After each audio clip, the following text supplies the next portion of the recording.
Halo warga digital, perkenalkan dulu nama aku Latif F. Nugroho. Di channel kali ini, aku bakalan ngomongin soal digital bisnis, digital marketing, digital kreatif, digital ekonomi, apapun yang berkaitan dengan digital bisnis, digital kreatif akan selalu saya bahas di channel ini.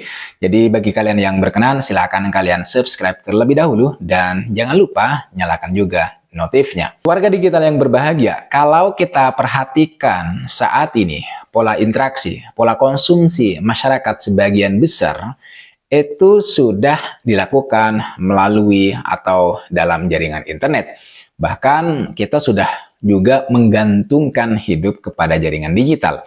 Ibarat kata, sekarang kalau kita tidak beradaptasi dengan kemajuan zaman, kita bakal tertinggal, kita bakal tergilas. Itu sudah hampir terjadi di semua sektor dan lini kehidupan kita, termasuk dalam sektor ekonomi atau bisnis.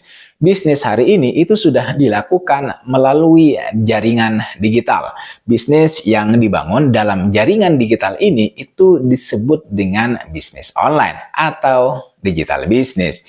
Untuk menggambarkan bagaimana bisnis digital ini memiliki masa depan yang cerah, masa depan yang sangat menjanjikan adalah data yang menunjukkan bahwa transaksi online itu terus meningkat setiap tahunnya. Bahkan diperkirakan akan melampaui 7 dolar triliun pada tahun 2025. Itu sudah tahun depan teman-teman, sudah tinggal 1 bulan beberapa hari lagi. Tentu saja bisnis online atau digital bisnis menjadi ladang cuan yang sangat menjanjikan bagi para calon wirausahawan. Bagi kalian yang memiliki atau tertarik untuk membangun bisnis online. Bahkan bagi kalian yang tidak punya modal sama sekali untuk memulai digital bisnis. Itu artinya bahwa siapapun kalian punya kesempatan yang sama untuk memulai bisnis digital atau bisnis online dari rumah kalian. Ingat, bisnis online tidak mensyaratkan kalian harus punya gedung, harus punya kantor, gitu ya. Tidak perlu. Kalian bisa punya bisnis online tanpa punya kantor. Kalian bisa melakukannya dari rumah kalian sendiri. Karena hari ini itu sudah banyak banget platform yang bisa kalian pakai, yang bisa kalian gunakan untuk membangun dan menjalankan bisnis online yang bakal dan mungkin sudah kalian miliki.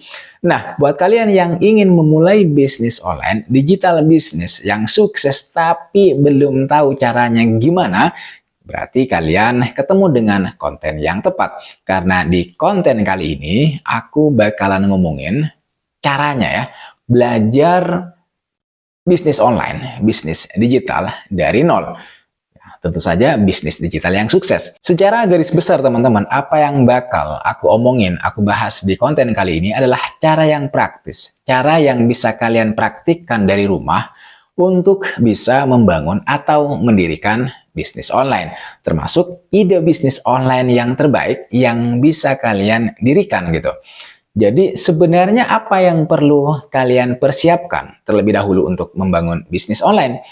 Yang pertama, yang perlu kalian persiapkan terlebih dahulu adalah pengetahuan kalian soal keuntungan apa gitu ya, manfaat apa yang kalian akan peroleh jika kalian bisa memiliki atau membangun bisnis online begitu, atau digital bisnis.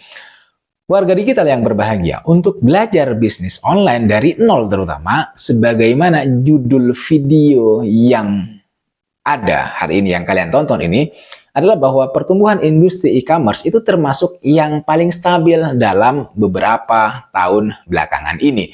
Kalau kalian tidak percaya, penjualan online bahkan diproyeksikan mencapai 20,8% dari penjualan retail di seluruh dunia, yaitu pada tahun 2025.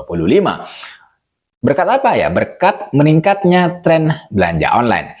Salah satu penyebab utamanya adalah karena begitu mudahnya orang memulai bisnis online atau digital bisnis bagi calon penjual baru seperti kalian. Tersedianya berbagai platform jualan online termasuk website dan lain sebagainya itu telah mendorong para pemilik usaha kecil untuk memperluas jangkauan online mereka tanpa kemudian harus menguasai skill-skill teknis tertentu. Kalian tahu hasilnya apa? Hasilnya saat ini semakin banyak brand yang go online untuk memenuhi permintaan pasar yang terus meningkat, yang terus meluas gitu ya, yang turut meningkatkan angka penjualan global. Kalian tidak bakalan percaya kalau kalian tidak tahu langsung, tidak pernah mengalaminya secara langsung. Tapi untuk memulai, kalian harus tahu bahwa bisnis online lebih mudah mengikuti tren pasar dan umumnya bisa dimulai dengan modal yang kecil. Bahkan kalau kalian tidak punya modal sepeser pun. Selain daripada itu teman-teman, proses penjualan dan pemasaran yang bisa dilakukan secara otomatis begitu karena menggunakan jaringan online itu membuat kalian, para penjual, bisa mengatur toko kalian seiring dengan pertumbuhan bisnis yang kalian punya. Sebenarnya aku sudah ngomongin keuntungan memiliki bisnis online di video sebelumnya, jadi kalian bisa menonton video tersebut sebelum kemudian menonton video ini. Tetapi bagi kalian yang tidak perlu gitu ya secara runtut menonton terlebih dahulu video itu dan langsung pengen menonton video ini, ya tidak apa-apa. Kalian langsung tonton sampai selesai sambil lalu nanti kalian praktikkan cara-caranya dari rumah. Itu yang pertama. Yang kedua, selain fakta-fakta soal digital bisnis yang harus kalian ketahui, bahwa untuk memulai bisnis digital, kalian juga perlu memulainya dengan terlebih dahulu menentukan bidang bisnis digital apa yang mau kalian dirikan, yang mau kalian bangun. Ide bisnis online yang tepat itu penting, itu urgent, agar bisnis kalian bisa berhasil dalam jangka waktu yang teramat panjang. Bidang bisnis akan membantu kalian menentukan target pasar dan kemudian strategi pemasaran yang harus kalian lakukan. Tidak hanya itu gitu ya, ide bisnis yang tepat juga bakalan sangat berpengaruh kepada keberlanjutan bisnis kalian secara keseluruhan. Terus gimana tuh caranya menemukan ide bisnis yang tepat, kan gitu pertanyaannya. Nah, jawabannya adalah yaitu caranya adalah dengan mengetahui terlebih dahulu, mengidentifikasi minat dan keahlian kalian, permintaan pasar, dan potensi keuntungan yang bakal kalian peroleh jika kalian sudah mendirikan dan menjalankan bisnis tersebut.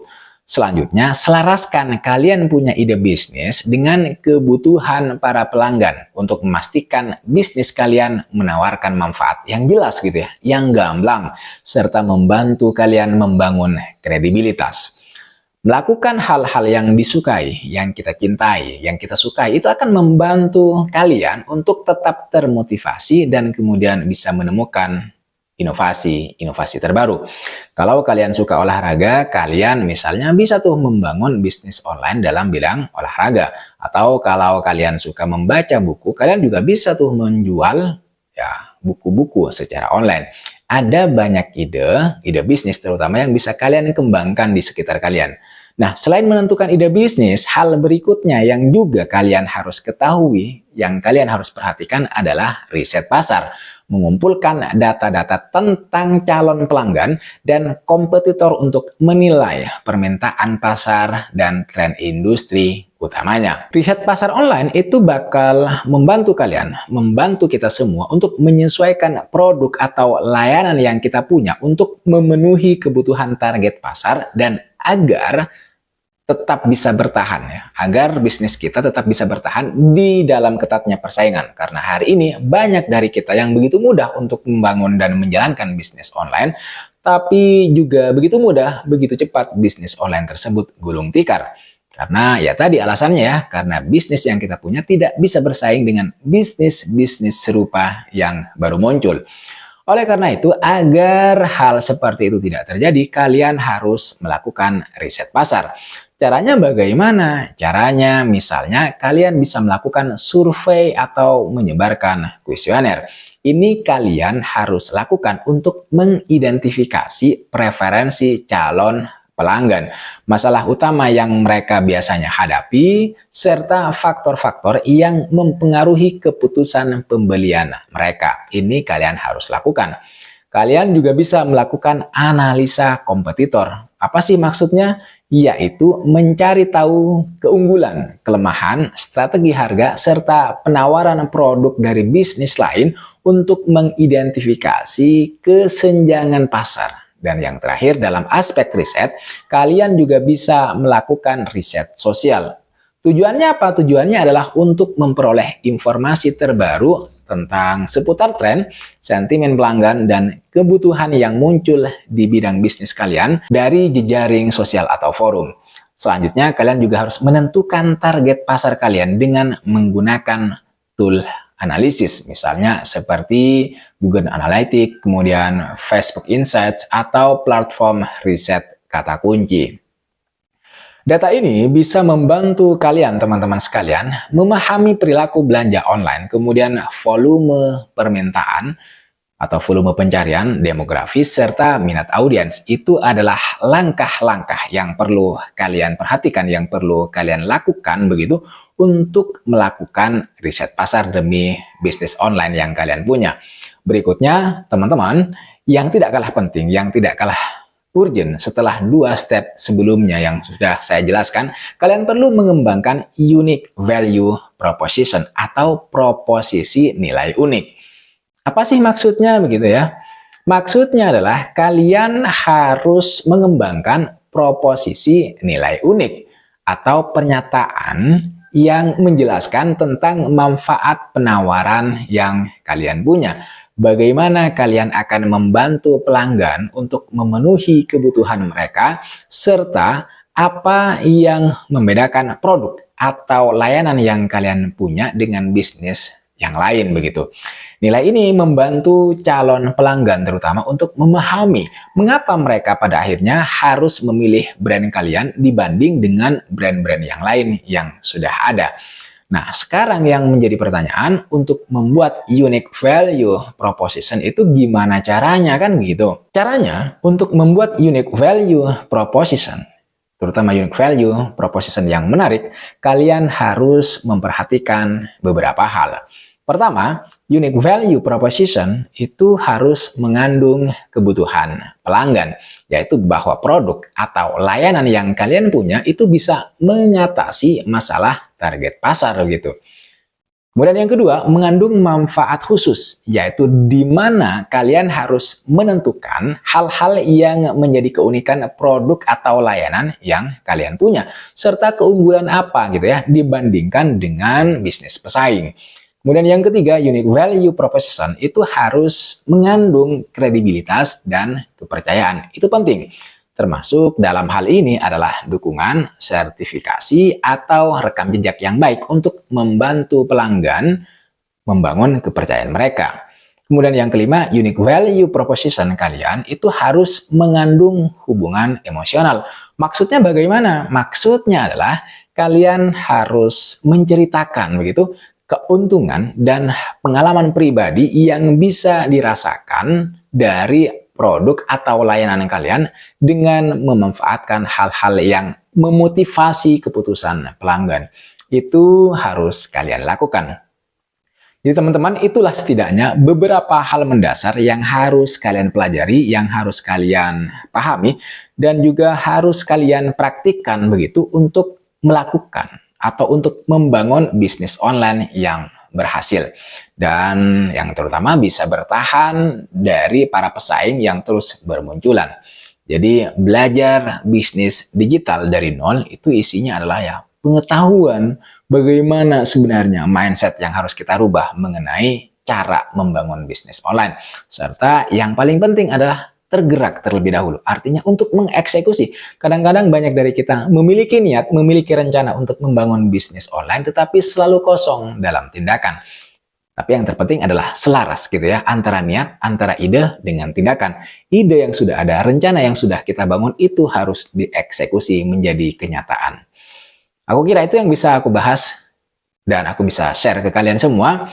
Dan itu menurutku sangat bermanfaat jika kalian ingin membangun bisnis online. Jangan lupa like, comment, dan subscribe. Nyalakan notifnya. I'll see you on the next video.